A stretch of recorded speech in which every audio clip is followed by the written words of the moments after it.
नमस्ते सम्पूर्ण आदरणीय दर्शक श्रोताहरू म रविन तामाङ पेशाले एउटा शिक्षक हुँ र अहिले म मेरो किचनमा छु र किचनमा मैले यो काउली यो हालतमा देखेको छु के है यो हालतमा देखेको छु काउली यसरी चाहिँ के त कोही माथि उठेको छ कोही चाहिँ यस्तो छ यो काउली चाहिँ जुन नर्मल पोजिसनमा हुनुपर्ने त्यो छैन एकदमै यो एउटा हेर्दाखेरि लुक्स यसको अलिकति abnormal देखिरहेछ what is the main cause and what effect to the farmers and buyers that questions asking me with my daughter because my daughter is a scholar of agriculture BSc agriculture म छोरीसँग यो प्रश्न गर्न चाहन्छु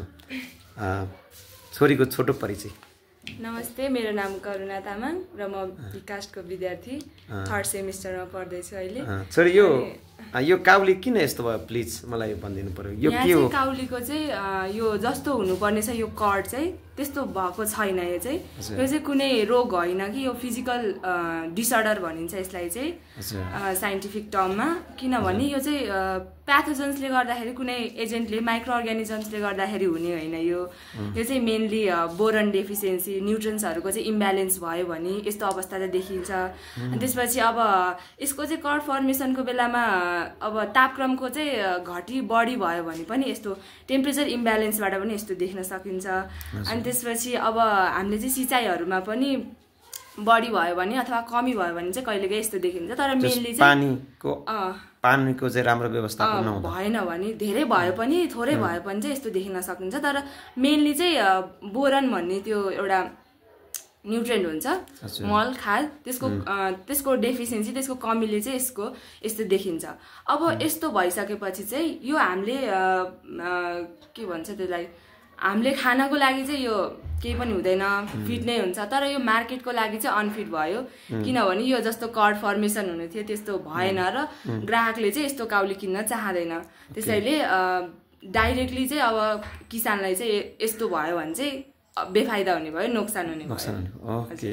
हेर्दाखेरि यसको looks चाहिँ राम्रो भएन यसरी एउटा जुन एउटा ब्यालेन्स हुनुपर्ने जुन एउटा नर्मल एउटा हेर्दाखेरि काउली फ्लावर हुन्छ फुल जस्तो हुनुपर्ने यो चाहिँ अलिकति जिग्रिक्क पर्यो क्या होइन त्यस कारणले यसलाई चाहिँ मान्छेहरूले तुरुन्त हेर्दाखेरि मार्केटमा यो जुन कस्टमरहरूको चाहिँ कन्ज्युमरहरूको चाहिँ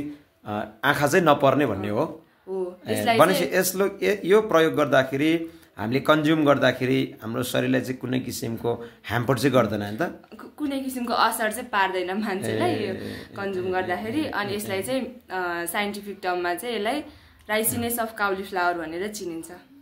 यो भएको राइसिनेस के अरे फेरि भन्नुहोस् त राइसिनेस अफ काउली फ्लावर किनभने यो चाहिँ माथि अब झुप्प नपरेर चाहिँ यो राइस जसरी माथि आएको छ धान जसरी यसको अर्थ चाहिँ अब भनेपछि किसानले उत्पादन गरेर मात्रै नहुने रहेछ क्वान्टिटी मात्र नभएर क्वालिटी पनि निकाल्नु पर्ने रहेछ नि त ओके अनि यहाँ एकजना विद्यार्थी कालीदेवीको टेक्निकल स्कुलको विद्यार्थी केही प्रश्न छ यसमा छैन अब सबै क्वेशनको एन्सर हामीले पाइसक्यौँ okay thank you so much तपाईँलाई कृषि सम्बन्धी एग्रिकल्चर सम्बन्धी कुनै किसिमका गुनासो कुनै किसिमको इन्क्वायरीहरू छ भने you can ask me in our comment box र नेपाल एउटा कृषि प्रधान देश हो त्यस कारणले स्वच्छ स्वस्थ र अर्ग्यानिक हामीले भेजिटेबल्सहरू प्रयोग गर्नुपर्छ र स्वस्थ रहनुपर्छ यही भनाइ व्यक्त गर्दै बिदा हुन्छु हस्त धन्यवाद र अन्त्यमा तपाईँहरूलाई यो भिडियो मन परेको खण्डमा लाइक कमेन्ट अनि सेयर गर्न नभुल्नुहोला थ्याङ्क यू सो मच